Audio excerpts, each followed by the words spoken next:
Hi guys, welcome back. इस video में discuss करेंगे एकस लिमिटेड के बारे में। ये जो कंपनी है ये एरोस्पेस और डिफेंस वाले सेक्टर में है।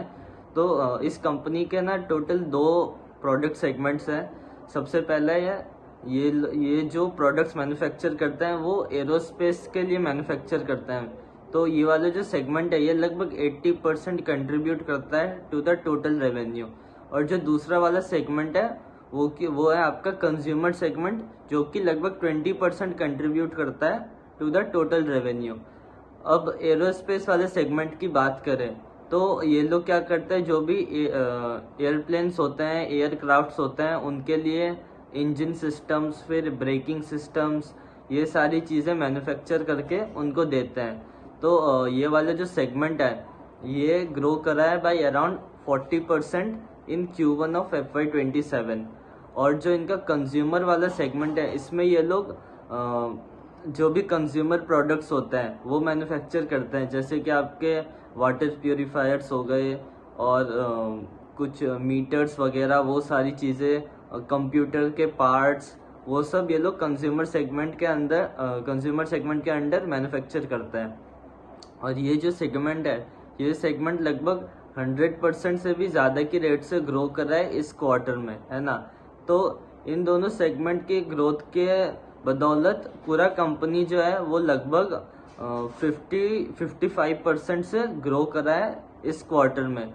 और उनका गाइडेंस था कि ये लोग FY27 में लगभग 45 to 50% का ग्रोथ रेट डिलीवर करेंगे, लेकिन इसके अगेंस्ट इन्होंने लगभग 55% का ग्रोथ डिलीवर कर दिया है इन Q1 ऑफ FY27। अब इसमें एक कैच है, और वो कैच ये है कि इनका जो एबिटा मार्जिन्स है वो बहुत ही हाई रेट से गिर गया है। मतलब कि मार्जिन्स में हमें अच्छी खासी गिरावट देखने को मिली है। अब उसके पीछे कुछ कारण है। तो सबसे पहली चीज़ तो ये है कि जो भी इनके मैन्युफैक्चरिंग प्लांट्स हैं, तो जो एरोस्पेस वाला प्लांट है वो लगभग 70% यूटिलाइजेशन लेवल पर चल रहा है, और जो कंज्यूमर सेगमेंट वाला प्लांट है वो लगभग 20-25% यूटिलाइजेशन लेवल पर चल रहा है। तो क्योंकि कंज्यूमर सेगमेंट वाला जो प्लांट है वो इन्होंने रिसेंटली इनॉग्रेट करा, प्लस वो इतना ज़्यादा यूटिलाइजेशन लेवल पर चल भी नहीं रहा, तो इनका सीन ये हो रहा है कि अभी जो इनके फिक्स्ड ओवरहेड्स हैं, मतलब फिक्स्ड कॉस्ट है, वो बहुत ज़्यादा आ रहा है। और कंपनी जो कंज्यूमर प्लांट से जितना प्रोडक्ट्स मैन्युफैक्चर कर रहे हैं उसको बेच के जितना प्रॉफिट इनको मिल रहा है उससे ज़्यादा इनका फिक्स्ड कॉस्ट है ना। तो क्योंकि एरोस्पेस वाला जो प्लांट है वो फिर भी अच्छा खासा यूटिलाइजेशन लेवल पर रन कर रहा है और वो पॉजिटिव एबिटा भी कंट्रीब्यूट कर रहा है, लेकिन क्योंकि ये कंज्यूमर वाला प्लांट अभी लॉस में है, उस वजह से जो मार्जिन्स है वो नीचे की तरफ खींचे जा रहे हैं, है ना। तो जब तक ये कंज्यूमर सेगमेंट वाला प्लांट जो है वो अच्छे खासे यूटिलाइजेशन लेवल तक नहीं पहुंचता, तब तक हमें मार्जिन्स में थोड़ा सा गिरावट देखने को मिल सकता है। उसके अलावा जैसे जैसे यूटिलाइजेशन लेवल बढ़ेगा मार्जिन्स बढ़ते जाएंगे। अब इनका जो पैट मार्जिन है वो Q1 ऑफ FY26 में 1% था, इस बार -13% हो गया, है ना। तो पैट मार्जिन जो है वो भी गिर गया। उसके पीछे का यही कारण है कि पहले तो एबिटा मार्जिन गिर गया, तो पैट मार्जिन्स में भी फर्क आ गया। उसके अलावा इनका डेप्रिसिएशन एक्सपेंस है वो भी थोड़ा सा बढ़ चुका है, क्योंकि जो इनका मैन्युफैक्चरिंग प्लांट है, जो इनके प्लांट्स बढ़ गए तो ऑब्वियसली इनको ज़्यादा डेप्रिसिएशन रिकॉर्ड करना पड़ेगा।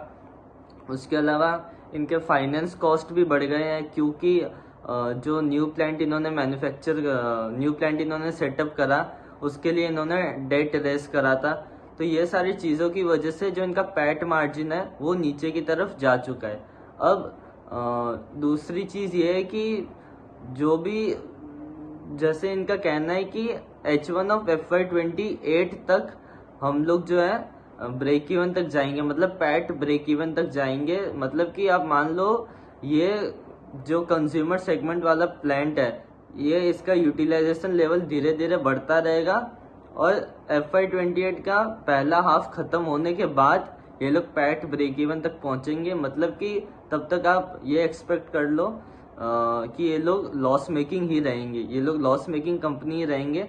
लेकिन इसमें आई डोंट थिंक कि ज़्यादा कुछ दिक्कत है, क्योंकि ये इनका जो मैन्युफैक्चरिंग प्लांट इन्होंने सेटअप करा है, ये सेटअप करना ज़रूरी भी था, क्योंकि अगर ये प्लांट सेटअप नहीं करेंगे तो फिर आने वाले समय में इनकी ग्रोथ अपॉर्चुनिटीज़ जो है वो कम हो जाएगी। इसलिए प्लांट सेटअप करा, जो कि डिसीजन सही था। और लगभग 1-1.5 साल तक थोड़ा सा इनको पैट और एबिडा में हिट लेना पड़ेगा, तो उसमें मेरे को ज़्यादा कोई दिक्कत लग नहीं रही है, क्योंकि धीरे धीरे इम्प्रूव करते ही रहेंगे ये लोग। इसके अलावा कुछ और पॉइंट्स के बारे में डिस्कस कर लेते हैं। तो वही इनका जो एक्सपोर्ट्स है ये लगभग 88% कंट्रीब्यूट करता है टू द टोटल रेवेन्यू, और 12% कंट्रीब्यूशन आता है आपका डोमेस्टिक मार्केट से। इसके अलावा जो कंज्यूमर सेगमेंट वाला कंज्यूमर सेगमेंट में इन्होंने जो भी प्रोडक्ट्स मैन्युफैक्चर कर रहे हैं उनका कंट्रीब्यूशन आने वाले समय में ऊपर की तरफ जाएगा, जो कि ऑब्वियसली एक्सपेक्टेड है। जैसे जैसे उस प्लांट का यूटिलाइजेशन लेवल बढ़ेगा तो जो कंट्रीब्यूशन है वो बढ़ता ही जाएगा। अब एरोस्पेस वाला भी अभी सिर्फ 70% लेवल पर ही वर्क कर रहा है, तो उसका भी अभी 30% यूटिलाइजेशन और बढ़ सकता है। लेकिन क्योंकि कंज्यूमर वाले सेगमेंट में अभी और ज़्यादा ग्रोथ बाकी है, तो इस वजह से कंज्यूमर सेगमेंट का कंट्रीब्यूशन आने वाले समय में बढ़ता जाएगा। तो ये बात थी एकस लिमिटेड की। आज के वीडियो को यहीं तक रखते हैं, मिलते हैं नेक्स्ट वीडियो में।